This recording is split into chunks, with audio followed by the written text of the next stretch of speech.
पता कैसे चलता है कि हाई ब्लड प्रेशर है? ब्लड प्रेशर को एक साइलेंट किलर भी बोलते हैं। तो मेजॉरिटी ऑफ द टाइम हमें नहीं पता लगता कि किसी को हाई ब्लड प्रेशर है, क्योंकि सिम्टम ही नहीं होते। इंडियन स्टडी में ये पता चला कि above age of 20 32% of the women and 38% of the man उनको हाई ब्लड प्रेशर है और उनको पता नहीं था। जो प्रोसेस्ड फूड है और जो हम मार्केट से खरीद रहे हैं, चिप्स खरीद रहे हैं, बिस्किट खरीद रहे हैं, इवन जो हम ये मीठा बिस्किट सो कॉल्ड खरीदते हैं कि इसमें तो शुगर है, उसमें सॉल्ट उसमें भी होता है और हाई क्वांटिटी में होता है। क्या ये कहना सही होगा कि स्मोकिंग आज के टाइम पर हाई ब्लड प्रेशर का एक बड़ा कारण है? Yes, and specially in young people. हमारी बॉडी के लिए सबसे बेस्ट या सबसे सेफ सॉल्ट कौन सा होगा? जो हमारा नॉर्मल सी सॉल्ट हम लेते हैं iodised, that is good enough salt. और उसकी यही है क्वांटिटी कितनी होनी चाहिए। ट्राई टू कीप कि वो दिन भर में 5 ग्राम से कम जाए।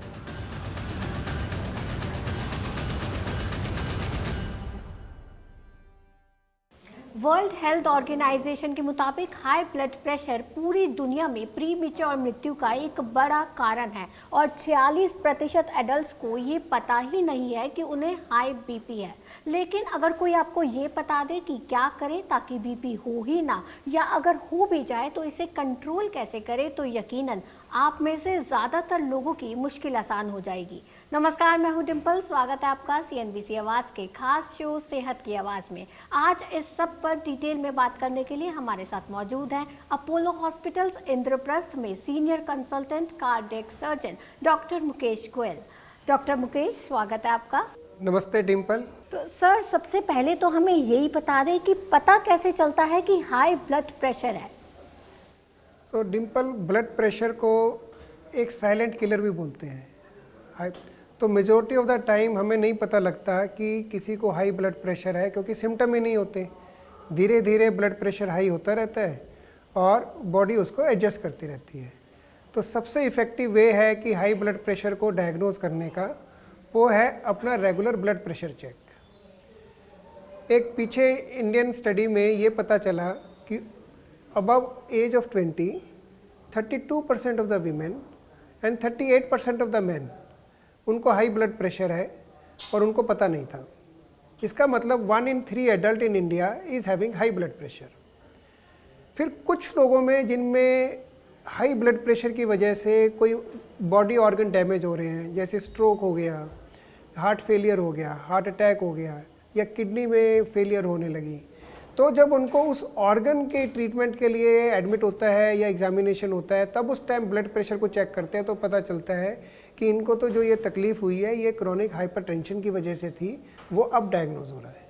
तो इसीलिए इफ़ेक्टिव वे जो ब्लड प्रेशर को पता करने के लिए कि किसी को हाई ब्लड प्रेशर है, वो है regular blood pressure check. Indian association of paediatrician ने तो ये भी बोला है कि स्कूल में भी एक एनुअल हेल्थ चेक में ब्लड प्रेशर चेकअप इंक्लूड करना चाहिए, क्योंकि जो आजकल के हमारे टीनेजर्स हैं, ये हाई ब्लड प्रेशर आज उन्हीं में से ही स्टार्ट होने लगा है। तो ये हाई बीपी की बीमारी होती क्यों है? देखो, हाई ब्लड प्रेशर की 2 वजह होती हैं। एक होता है प्राइमरी हाइपरटेंशन और एक होता है सेकेंडरी हाइपरटेंशन। सेकेंडरी हाइपरटेंशन है कि जब हमारे बॉडी में किसी और मेडिकल कंडीशन की वजह से हाई ब्लड प्रेशर हुआ, जैसे कि किडनी का ट्यूमर हो गया, एड्रिनल ग्लैंड का ट्यूमर हो गया, पिट्यूटरी जो कि ब्रेन में एक ग्लैंड है उसका ट्यूमर हो गया है, या फिर कोई हार्मोनल इम्बैलेंस हो गया, कुशिंग सिंड्रोम है, तो उनमें जो ये ब्लड प्रेशर है, हाई ब्लड प्रेशर, वो उसकी वजह से है। या कुछ कंजेनिटल हार्ट डिजीज़ हो गई है, जो एयोर्टा है वो नैरो है, तो ऊपर के अपर बॉडी का ब्लड प्रेशर हाई हो जाता है और लोअर बॉडी का नॉर्मल रहता है या लो भी हो सकता है। तो ये तो है सेकेंडरी हाइपरटेंशन। तो इसमें हम जब उस मेडिकल कंडीशन को डायग्नोज करेंगे और उसको ट्रीट करेंगे तो ब्लड प्रेशर अपने आप में नॉर्मल हो जाएगा। फिर एक जो बेसिकली जिसको हम बोलते हैं कि हाई बीपी है ना, जो एक नॉर्मल पॉपुलेशन के लिए बोलते हैं, वो है प्राइमरी हाइपरटेंशन। तो जो ये प्राइमरी हाइपरटेंशन है, ये आप इसको कह सकते हैं कि ये नेचुरल है, एज रिलेटेड है। एज के साथ जैसे हमने भी बात करी कि 1 in 3 adult will have hypertension. फिर इसके कुछ कंट्रीब्यूटिंग फैक्टर हैं, जैसे कि अगर फैमिली में हाइपरटेंशन है तो जिसकी फैमिली में हाइपरटेंशन है उनमें ज़्यादा संभावना रहेगी हाइपरटेंशन होने की। फिर हमारा लाइफस्टाइल कैसा है, लाइफस्टाइल पुअर है, खाने पीने का कोई ध्यान नहीं है, स्पेशली प्रोसेस्ड फूड बहुत खाते हैं। बाज़ार की जितनी भी ऐसी आइटम है ना जो आप बाज़ार से ख़रीद के खाते हैं, उनमें अगर आप मान लो कोई ऐसी स्वीट चीज़ भी डालें, उनमें सॉल्ट की जो क्वांटिटी है वो बहुत हाई होती है। फिर high fat oil food, fried food, lack of exercise, smoking, stress, ये सारे कंट्रीब्यूटिंग फैक्टर हैं ओवर दैट प्राइमरी हाइपरटेंशन, तो जो कंट्रीब्यूट करते हैं हाई ब्लड प्रेशर के लिए। तो जिनको बीपी की बीमारी है उनके लिए ज़रा बता दें कि उन्हें क्या करना चाहिए ताकि ब्लड प्रेशर नॉर्मल रहे और बढ़े ना। देखो, सबसे पहले तो अगर हाई बीपी की बीमारी पता है तो इसका मतलब वो कहीं ना कहीं डायग्नोज हुआ है और उसके लिए आपको ट्रीटमेंट भी प्रिस्क्राइब की गई है। तो सबसे पहले तो जो ब्लड प्रेशर की ट्रीटमेंट है वो रेगुलर लेनी चाहिए। ऐसा नहीं है कि 4 दिन मेडिसिन ली, ब्लड प्रेशर नॉर्मल हो गया तो उनको लगा कि ब्लड प्रेशर ठीक हो गया, नहीं, ये तो एक कंटिन्यूइंग प्रोसेस है। अगर आप 2 दिन दवाई छोड़ेंगे वो फिर बढ़ जाएगा। ठीक। दूसरा, फिर हम जिसको कहते हैं हेल्दी लाइफस्टाइल। अब ये हेल्दी लाइफस्टाइल हम बार बार बोल रहे हैं, हेल्दी लाइफस्टाइल का मतलब क्या है? तो सबसे पहले तो हेल्दी लाइफस्टाइल का मतलब है mindful eating, eat healthy. Eat healthy का मतलब है एक डाइट है जिसको हम बोलते हैं डैश। इसका मतलब है dietary approaches to stop hypertension. So ये डैश जो नाम दिया है ये वैसे अमेरिकन जो एग्रीकल्चर और फूड ऑर्गेनाइजेशंस है गवर्नमेंट ऑफ अमेरिका की, तो ये उन्होंने दिया है। तो इसमें जो है कि डैश डाइट क्या है, एक तो जो फूड है वो वैरायटी होना चाहिए, उसमें फ्रेश फ्रूट्स भी हों, फ्रेश वेजिटेबल्स भी हों, सीरियल्स भी हों, और जो फैट है, ऑयल है और सॉल्ट है वो लोएस्ट मिनिमम हो। वो ये नहीं कह रहे कि बिल्कुल नहीं लेना, क्योंकि फूड टेस्टी भी होना चाहिए, पैलेटेबल भी होना चाहिए, प्लस इनमें कुछ ट्रेस एलिमेंट्स होते हैं जो अदरवाइज हमारी बॉडी के लिए रिक्वायर होते हैं। ठीक है, ऑयल में जैसे ऑयल और या फैट है वो विटामिन डी को और कैल्शियम को एब्जॉर्ब करने में हेल्प करता है। ऐसी सॉल्ट में आयोडीन होता है और बाकी मिनरल्स होते हैं, मैग्नीशियम, कैल्शियम, तो ये सब एक स्मॉल क्वांटिटी में रिक्वायर होते हैं। तो इनको अवॉइड नहीं करना है बट लोएस्ट पॉसिबल क्वांटिटी में लेना है। तो ये है कि हाउ टू ईट माइंडफुली। फिर सेकंड, रेगुलर फिजिकल एक्टिविटी। एक हमें अपनी रेगुलर डे में 30 to 40 मिनट्स एक कार्डियो बेस्ड एक्टिविटी को ज़रूर इंक्लूड करना है। वो ब्रिस्क वॉकिंग हो सकती है, जॉगिंग हो सकती है, स्विमिंग हो सकती है, साइकिलिंग हो सकती है, या कोई स्पोर्ट्स हो सकता है कि जो लो इम्पैक्ट स्पोर्ट्स हो और आप उसको टॉलरेट कर सकें। थर्ड है आप स्मोकिंग। स्मोकिंग एक बहुत बड़ा कंट्रीब्यूटिंग फैक्टर है हाई ब्लड प्रेशर के लिए। स्मोकिंग क्या करते हैं, जो स्मोकिंग में कंपाउंड होते हैं निकोटीन वगैरह, ये हमारी ब्लड वेसल्स को ये कंस्ट्रिक्ट करते हैं, तो जिसकी वजह से ब्लड प्रेशर हाई होने लगता है। फिर स्ट्रेस, अगर एक्यूट स्ट्रेस है या क्रोनिक स्ट्रेस है, आजकल तो हर कोई स्ट्रेस में घूम रहा है, स्पेशली कॉरपोरेट वर्ल्ड में, तो उसमें ब्लड प्रेशर हाई होने का है। तो स्ट्रेस को अवॉइड करना है, स्मोकिंग को अवॉइड करना है। अल्कोहल इंटेक, अल्कोहल लो या मॉडरेट क्वांटिटी में तो ब्लड प्रेशर को थोड़ा सा डाउन करता है या नॉर्मलाइज कर सकता है, क्योंकि आप रिलैक्स फील करते हैं। तो अगर बॉडी रिलैक्स होगी, माइंड रिलैक्स होगा, तो आपकी जो ब्लड वेसल्स वगैरह हैं वो भी रिलैक्स होंगी। लेकिन अगर अल्कोहल की क्वांटिटी ज़्यादा हो जाए तो फिर इसका इफेक्ट रिवर्स हो जाता है, तो फिर ये ब्लड प्रेशर को बढ़ा देता है। तो क्या ये कहना सही होगा कि स्मोकिंग आज के टाइम पर हाई ब्लड प्रेशर का एक बड़ा कारण है? Yes, and specially in young people, क्योंकि यंग पीपल में जो हाई ब्लड प्रेशर का और हार्ट डिजीज़ का जो सबसे बड़ा कारण है यंग पीपल में, I am talking age group between 20 and 50, smoking is the main reason इस पॉपुलेशन में। और जिनको बीपी नहीं है, मुकेश सर एक बार ज़रा उनको बता दें कि उनको ऐसा क्या करना चाहिए ताकि ब्लड प्रेशर ना हो।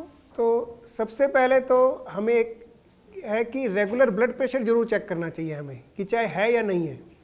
अगर है और उसके लिए कोई मेडिसिन ले रहे हैं तो मे बी आप 3-4 दिन में एक बार चेक कर लें, हफ्ते में चेक कर लें, या डेली एक बार चेक कर लें कि भाई जो हम मेडिसिन ले रहे हैं वो इफ़ेक्टिव है और वो कंट्रोल में है।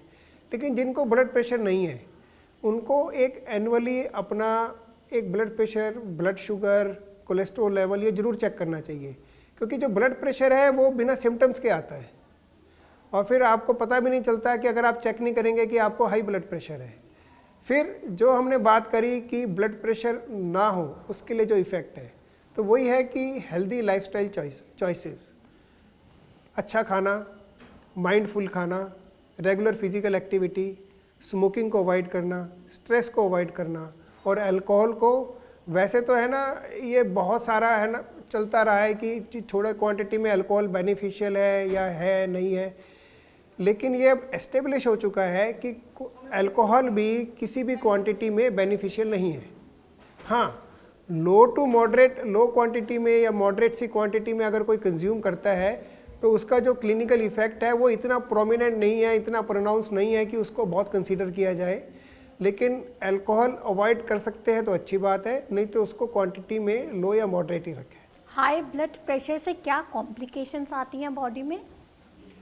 बॉडी के जो हमारे 3-4 मेन ऑर्गन हैं जो कि हाई ब्लड प्रेशर की वजह से अफेक्ट होते हैं, और बेसिकली उन्हीं कॉम्प्लिकेशन की वजह से हमें पता चलता है कि हाई ब्लड प्रेशर था। तो सबसे पहले तो आप ब्रेन देख लीजिए कि ब्रेन स्ट्रोक हो सकता है, स्पेशली हेमरेजिक, जो कि ब्रेन डेथ भी हो सकती है। ऐसे बहुत सारे किस्से हैं कि जैसे जैसे मैं एक ट्रांसप्लांट सर्जन भी हूँ, और मेनली हमारा जो ऑर्गन है वो ब्रेन डेड उससे पर्सन से ही मिलता है। तो मेजॉरिटी ऑफ द कॉज जो 40s में और 50s में हमारे इंडिया में जो ब्रेन डोनेशन हो रहे हैं, ऑर्गन डोनेशन हो रहे हैं ब्रेन डेथ की वजह से, वो यही है क्योंकि ब्रेन हेमरेज हुआ हाइपरटेंशन की वजह से और ब्रेन डेथ हो गई। सेकंड है हार्ट। क्रॉनिक हाइपरटेंशन की वजह से हार्ट की मसल्स थिक होती हैं, हार्ट को वर्क ज़्यादा करना पड़ता है, तो हार्ट फेलियर हो सकता है क्रॉनिक हाइपरटेंशन की वजह से, या एंजाइना और हार्ट अटैक हो सकता है। और एक तीसरा जो मेजर ऑर्गन है हाई ब्लड प्रेशर की से जो अफेक्ट होता है वो है किडनी। तो क्रॉनिक हाइपरटेंशन की वजह से धीरे धीरे जो किडनी की भी जो ब्लड सप्लाई है वो आर्टरीज थिक होने लगती हैं, किडनी की ब्लड सप्लाई इफेक्ट होने लगती है और किडनी फेलियर होने लगता है। तो डॉक्टर मुकेश, ये अलार्मिंग लेवल कितना है कि अगर आपका बीपी इतना हो जाए तो तुरंत हॉस्पिटल जाना चाहिए? तो पहले तो हमें ये समझना चाहिए कि एक नॉर्मल ब्लड प्रेशर लेवल क्या है, फिर और एक हाई ब्लड प्रेशर लेवल क्या है। तो जो यूरोपियन सोसाइटी है उन्होंने 3 लेवल बल्कि डिफाइन किए हैं। एक तो नॉर्मल लेवल है, एक इसको कहते हैं वो एलिवेटेड बीपी, ब्लड प्रेशर बढ़ा है लेकिन अभी उसको हाइपरटेंशन की कैटेगरी में नहीं रखा है, क्योंकि हाइपरटेंशन में मेडिसिन आपको लेनी चाहिए। और फिर एक हाइपरटेंशन जिसमें मेडिसिन प्रिस्क्राइब करके उसको कंट्रोल करना ज़रूरी है। तो नॉर्मल लेवल तो अभी भी एडल्ट पर्सन के लिए 120/80 है। जब ब्लड प्रेशर 120 से ज़्यादा हो और 130 तक हो और 140 तक, उसको बोलते हैं elevated blood pressure. Does not require treatment, लेकिन लाइफस्टाइल चेंजेस ज़रूरी हैं ताकि उसको रिवर्स कर सके या फिर उसको रोक सके हैं। और फिर एक 140/90 से ऊपर का ब्लड प्रेशर है वो हाइपरटेंशन है। अब जब आपने अलार्मिंग ब्लड प्रेशर की बात करी, देखिए अगर अलार्मिंग ब्लड प्रेशर, अगर किसी का ब्लड प्रेशर 140/90 के ऊपर है और उसको सिम्टम्स हो रहे हैं, घबराहट हो रही है, सर दर्द हो रहा है ज़्यादा जो कंट्रोल नहीं हो पा रहा, या फिर है ना अनईजी हो रहा है, बहुत ऐसा है, फिर तो उसको वैसे ही डॉक्टर को कांटेक्ट करना चाहिए इमरजेंसी में, क्योंकि उसको हो सकता है कि ये ब्लड प्रेशर उसको एडवर्स वे में इफ़ेक्ट कर रहा हो। लेकिन जैसे कहा है कि बहुत से टाइम ऐसा होता है कि ब्लड प्रेशर आपने रेगुलर चेक किया और आपको ज़्यादा मिला, लेकिन आपको अदरवाइज कोई सिम्टम नहीं है, आप एक वैसे डायग्नोस्ड पेशेंट है हाइपरटेंशन की, तो एक लेवल आप मान के चलिए कि अगर 180 के ऊपर जाता है, चाहे सिम्टम्स नहीं भी हैं, तो अपने डॉक्टर को कांटेक्ट करना चाहिए कि ऐसे ऐसे है, ये मेडिसिन चल रही है और मेरा ब्लड प्रेशर 180 चल रहा है, ताकि वो उसको मेडिसिन के डोज को बता सके कि क्या करना है। या तो आप कंसल्ट के लिए आ जाइए या इमरजेंसी चले जाइए या एक्स्ट्रा डोज ले लीजिए, बट उसको इग्नोर नहीं करना चाहिए। तो अगर घर पर किसी का अचानक से बीपी हाई हो जाता है तो सबसे पहला काम क्या करें? ये सबसे पहले तो काम डाउन करना चाहिए और रिलैक्स करना चाहिए, ठीक है। और फिर अगर कोई सिम्टम नहीं है तो 10-15 मिनट के बाद उसको चेक करें कि ब्लड प्रेशर अभी ठीक हुआ या नहीं हुआ। नहीं हुआ है तो एक एक्स्ट्रा डोज ब्लड प्रेशर की जो है वो ले सकते हैं, और फिर आधे घंटे बाद चेक कर सकते हैं कि ये अभी वापस आ रहा है नहीं आ रहा। लेकिन अगर कोई सिम्टम है आपको और हाई ब्लड प्रेशर है जो कि अलार्मिंग लेवल पे है या नहीं है, तो फिर आपको इमरजेंसी में अपने डॉक्टर को कांटेक्ट करना चाहिए या हॉस्पिटल के इमरजेंसी करना चाहिए, क्योंकि इग्नोर नहीं करना चाहिए। क्योंकि हो सकता है कि एक्चुअल क्या होता है कि जब ब्लड प्रेशर हाई है और आपको सिम्टम्स हो रहे हैं और आप इसको इग्नोर करते हैं, तो वही टाइम है कि जब कोई हार्ट फेलियर, स्ट्रोक, ये दोनों चीज़ों की पॉसिबिलिटी सबसे ज़्यादा होती है। तो एक बार ज़रा हमारे उन दर्शकों को भी बता दें जिनका बीपी लो होता है, अगर अचानक से लो हो जाए तो उन्हें क्या करना चाहिए? तो अगर किसी नॉर्मल पर्सन में अगर बीपी लो हो रहा है तो इसका मतलब या तो उसको डिहाइड्रेशन हो गई है, या फिर उसको ऐसा कोई इन्फेक्शन है या फीवर है, वायरल फीवर है या कोई और चीज़ है जिसकी वजह से, या जैसे कोई अगर वॉमिटिंग है, डायरिया है, कुछ ऐसा है जिससे कि बॉडी से फ्लूइड और सॉल्ट लॉस हो रहा है, तो उसकी वजह से लो बीपी हो रहा है, तो उसको अपना फ्लूइड इनटेक, सॉल्ट इनटेक, वो सब इंक्रीज़ करना चाहिए। लेकिन अगर कोई ब्लड प्रेशर, हाइपरटेंशन का पेशेंट है और रेगुलर मेडिसिन ले रहा था और उसका बीपी लो हो गया, तो इसका मतलब या तो उसको भी यही कि डिहाइड्रेशन हुई, उसने मेडिसिन तो ले ली लेकिन उसका फ्लूइड इनटेक कम हुआ, या खाना पीना नहीं खाया टाइम पे, या स्वेटिंग हो गई ज़्यादा, या कुछ ऐसा हुआ कि वॉमिटिंग लगी किसी वजह से, या डायरिया हुआ, उसके सॉल्ट और वाटर लॉस हो गया जिसकी वजह से ब्लड प्रेशर है। तो सबसे पहले तो उसको है ना अपनी मेडिसिन को होल्ड कर दें, डोज को मिस कर दें। दूसरा ये देखें कि ये ऐसा कुछ हुआ था क्या कि जहाँ पे उसको डिहाइड्रेशन के या इस तरह का चांस था, तो अपना फ्लूइड इनटेक लें, सॉल्ट इनटेक उसको नॉर्मल रखें और उसको एक्स्ट्रा पानी पिएं, कुछ मिनरल अपने रिप्लेनिश करें। अगर उसके बावजूद भी अगर नहीं है, या फिर कोई ऐसा है कि फीवर लग रहा है जिसकी वजह से, कोई ऐसे इन्फेक्शन की वजह से ये ब्लड प्रेशर है, तो फिर डॉक्टर को कांटेक्ट करना चाहिए। अच्छा, क्या ब्लड प्रेशर की दवाई रोज़ाना लेनी पड़ती है? ब्लड प्रेशर की दवाई रोज़ाना लेनी पड़ती भी है और लेनी चाहिए भी, क्योंकि जो ब्लड प्रेशर है और ब्लड शुगर है ये ऐसे ही हैं कि ये मेडिसिन है, ये जो ब्लड शुगर और ब्लड प्रेशर का जो प्राइमरी कॉज है वो अभी तक नहीं पता हमें। जैसे अगर किसी को फीवर हुआ इन्फेक्शन की वजह से, हमने उसको 5 या 6 दिन की एंटीबायोटिक दी, वो जो इन्फेक्शन है जिसकी बैक्टीरिया वायरस की वजह से वो इन्फेक्शन हुआ था, वो हमने ट्रीट हो गया, क्योर हो गया, तो हमने दवाई बंद कर दी। तो जो ब्लड प्रेशर और ब्लड शुगर का, हाई ब्लड शुगर का, अभी तक हमें कोई कॉज नहीं पता है कि क्यों होता है, कि हम उसको कॉज को ट्रीट कर दें और ये बीमारी परमानेंटली ठीक हो जाएंगी। तो बेसिकली जितनी भी मेडिसिन बनी हुई हैं ब्लड प्रेशर के लिए, वो ब्लड प्रेशर को कंट्रोल करती हैं, उसको ट्रीट नहीं करती। तो इसलिए ये ज़रूरी है कि ब्लड प्रेशर की दवाई रेगुलर ली जाए और छोड़ी ना जाए, और क्योंकि छोड़ने से नुकसान ज़्यादा हो सकता है और फ़ायदा छोड़ने से नहीं होगा। ब्लड प्रेशर की दवाई रेगुलर लेने से हमारे को फ़ायदा ही फ़ायदा है। मतलब बीपी की दवाई अगर एक बार लग जाए तो वो छूट नहीं सकती, लेकिन अगर हम रोज़ाना दवाई लेते हैं तो इसके क्या साइड इफ़ेक्ट्स आ सकते हैं बॉडी में? देखिए, जो ब्लड प्रेशर की दवाइयाँ जो बनी हैं वो ये ध्यान में रखकर बनी है क्योंकि ये हमें लाइफ लॉन्ग लेनी है।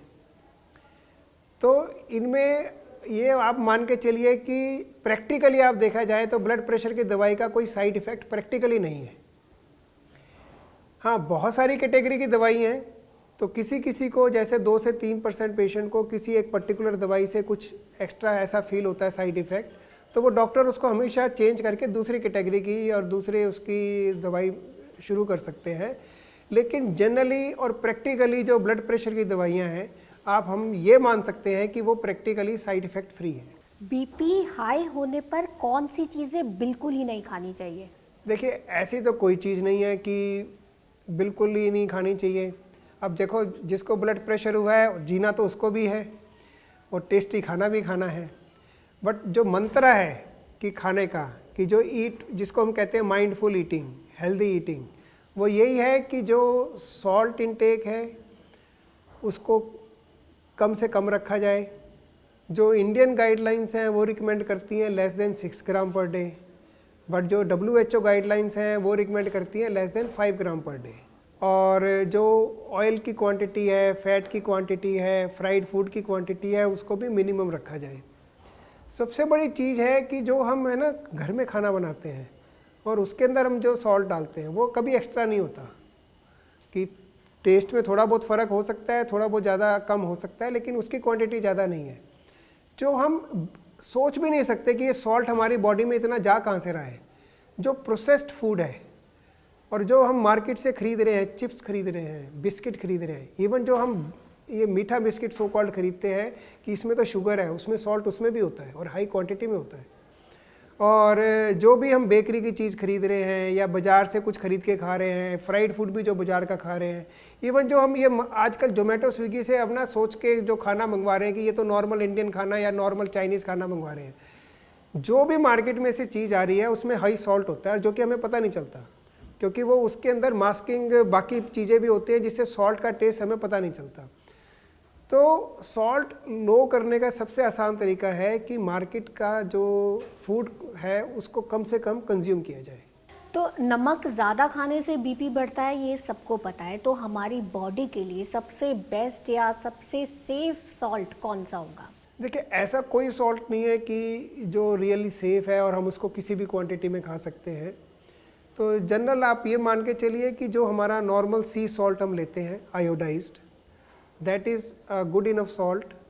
और उसकी यही है कि क्वांटिटी कितनी होनी चाहिए, ट्राई टू कीप कि वो दिन भर में 5 ग्राम से कम जाए, जिसमें कि क्योंकि ये 2 कंपाउंड है, इसमें सोडियम भी है, क्लोराइड भी है और बाकी मिनरल्स भी होते हैं इनमें, जो कि हम मेंशन नहीं करते, हम केवल सोडियम क्लोराइड ही मेंशन करते हैं। लेकिन नॉर्मल जो सोर्स होता है, क्योंकि नेचुरल सोर्सेज से बनता है, तो उसमें बहुत बाकी भी कैल्शियम, मैग्नीशियम और फास्फोरस वो सब मिनरल्स रहते हैं। और आयोडाइज तो वैसे ही उसमें अंदर फोर्टिफाई करते हैं उसको, ताकि जो थायराइड है और आयोडीन डेफिशिएंसी ना हो। तो नॉर्मल जो आयोडाइज सी सॉल्ट है वो गुड इनफ है, उसकी क्वांटिटी दिन भर में 5 ग्राम से कम रखी जाए। और उसका बेस्ट तरीका है कि मार्केट से जो फूड आइटम है उसको कम से कम कंज्यूम किया जाए। तो मुकेश सर, क्या कुछ ऐसा भी है कि मीठा ज़्यादा खाने से भी बीपी बढ़ता है? अब एक्चुअली मीठे का कोई डायरेक्ट रिलेशन नहीं है ब्लड प्रेशर से, लेकिन क्या है ना कि मीठा ज़्यादा खाएंगे तो थोड़ा वेट तो इंक्रीज़ होगा ही। तो जो वो ओबेसिटी और वेट इंक्रीज़ होने की वजह से जो कंट्रीब्यूटिंग फैक्टर है ब्लड प्रेशर का, वो डेफिनेटली अफेक्ट हो सकता है। बट एज सच कोई स्वीट्स का डायरेक्ट ब्लड प्रेशर से इफेक्ट नहीं है। अच्छा, फ्राइड फूड ज़्यादा खाने से भी बीपी बढ़ जाता है? फ्राइड फूड का भी इशू क्या है कि फ्राइड फूड में एक तो क्योंकि सॉल्ट ज़्यादा होता है, और क्योंकि अगर फ्राइड फूड में हम सॉल्ट नहीं रखेंगे या वो है तो वो टेस्टी नहीं लगता। दूसरा क्या है कि फ्राइड फूड में ओबियसली फैट है, ऑयल है और ओबेसिटी को, वेट को गेन कराता है। तो ये कंट्रीब्यूटिंग फैक्टर उस तरीके से है ब्लड प्रेशर को बढ़ाने के लिए। मुकेश सर, चलते चलते एक आखिरी सवाल, आप क्या टिप्स देना चाहेंगे हमारे दर्शकों को ताकि वो फिट एंड फाइन रहे? देखो, एक तो हमारा जो सबसे पहला टिप है वो ये है माइंडफुल ईटिंग, हेल्दी ईटिंग। तो उसमें जिसको कि डैश डाइट भी, अमेरिकन उसको डैश डाइट बोलते हैं, और ये नॉट ओनली ब्लड प्रेशर के लिए बल्कि ओवरऑल हार्ट हेल्थ के लिए और ओवरऑल हमारी फिजिकल हेल्थ के लिए भी बहुत ज़रूरी है। तो उसमें ये कि जो हमारा फूड है दिन भर में, उसमें सारी चीज़ें हों, सीरियल भी हो, फ्रेश फ्रूट्स वेजिटेबल्स भी हों और प्रोटीन की क्वांटिटी भी हो, और जो सॉल्ट है, ऑयल है, फैट है, वो कम से कम हो। बट उसको अवॉइड, उसको नील नहीं करना, नील करने की ज़रूरत नहीं है। और वैरायटी ऑफ सोर्सेज से हमें इंक्लूड करनी चाहिए दिन भर में अपनी डाइट। फिर है second, regular physical activity. 30 to 40 minutes की फिजिकल एक्टिविटी ज़रूर अपने डेली उसमें इंक्लूड करें। कुछ भी कर सकते हैं आप, बट उस एक्टिविटी की वजह से आपको थोड़ी एक्जर्शन फील होनी चाहिए, हार्ट रेट बढ़े, सांस का रेट बढ़े, आपकी ब्रेथ रेट बढ़े। तो ये सब चीज़ें बढ़ने से ताकि आपकी जो बॉडी की, जो आपका हार्ट और आपके लंग्स हैं, उनको काम ज़्यादा करना पड़े। मैं ये एक बात कहना चाहूँगा ऑडियंस को कि जो ये जिम में वेट लिफ्टिंग कर रहे हैं वो इसके साथ कंफ्यूज नहीं करिए, क्योंकि अगर मैं आधा घंटा जिम में हैवी वेट लिफ्टिंग करके मसल्स बना रहा हूँ, वो हेल्दी मसल्स नहीं है। वो केवल मसल्स आप बना रहे हैं, लेकिन आपका जो हार्ट है और आपका जो लंग्स है उनको एक्सरसाइज नहीं मिल रही। यहाँ पे जो ज़रूरी है हार्ट और लंग्स की एक्सरसाइज, तो वो कार्डियो एक्टिविटी से ही आएगी। तो आप जॉगिंग कर सकते हैं, ब्रिस्क वॉकिंग कर सकते हैं, स्विमिंग कर सकते हैं, साइकिलिंग कर सकते हैं, या कोई लाइट सा स्पोर्ट्स खेल सकते हैं। सो दैट इज़ कॉल्ड कि एक गुड कार्डियो रेस्पिरेटरी एक्सरसाइज। तीसरा, स्मोकिंग। स्मोकिंग तो इमीडिएटली स्टॉप कर देनी चाहिए अगर कोई स्मोकर है, और अगर कोई स्मोकर नहीं है तो उसको कभी स्टार्ट करने का सोचना नहीं चाहिए। एंड फोर्थ है कि एक अपना आज के दिन में स्ट्रेस है, जो क्रोनिक स्ट्रेस है, ये अपने आप में एक कंट्रीब्यूट है for the hypertension and for heart disease. तो स्ट्रेस को अवॉइड करें। अगर स्ट्रेस उसके लिए योगा भी हेल्पफुल है, या फिर अगर आपको कोई ज़रूरत पड़ती है स्ट्रेस को अवॉइड करने के लिए, कोई साइकोलॉजिकल हेल्प की ज़रूरत है, काउंसलिंग की ज़रूरत है, you can even resort to. Then adequate sleep. अगर आपको अपनी स्लीप कॉम्प्रोमाइज़ करके आप एक्सरसाइज करने जा रहे हैं तो वो कोई बेनिफिट नहीं कर रही है, क्योंकि स्लीप डिप्रीवेशन से स्ट्रेस बढ़ता है हमारी बॉडी में, और उसकी वजह से हाइपरटेंशन और हार्ट डिजीज़ की जो इंसिडेंस है वो इंक्रीज़ होती है। तो हमें एडिक्वेट स्लीप लेनी चाहिए। हर एक का स्लीप पैटर्न अलग है, बट जनरली ये माना जाता है कि लोगों को 7 से 9 घंटे की स्लीप रिक्वायरमेंट होती है। और फिर एक रेगुलर हेल्थ चेक ज़रूर करें। साल में एक बार अपना blood pressure, blood sugar, cholesterol level, lipid profile वगैरह सब चेक करें, और अगर वो डिस्टर्ब है तो डॉक्टर की सलाह लें और रेगुलर ट्रीटमेंट स्टार्ट करें। शुक्रिया डॉक्टर मुकेश हमारे दर्शकों को हेल्दी टिप्स देने के लिए। धन्यवाद Dimple, thank you very much. फिलहाल के लिए इतना ही। हम फिर लौटेंगे सेहत की आवाज़ के नए एपिसोड के साथ। तब तक के लिए रखें अपना ध्यान और इस वीडियो को करें लाइक, शेयर और कमेंट।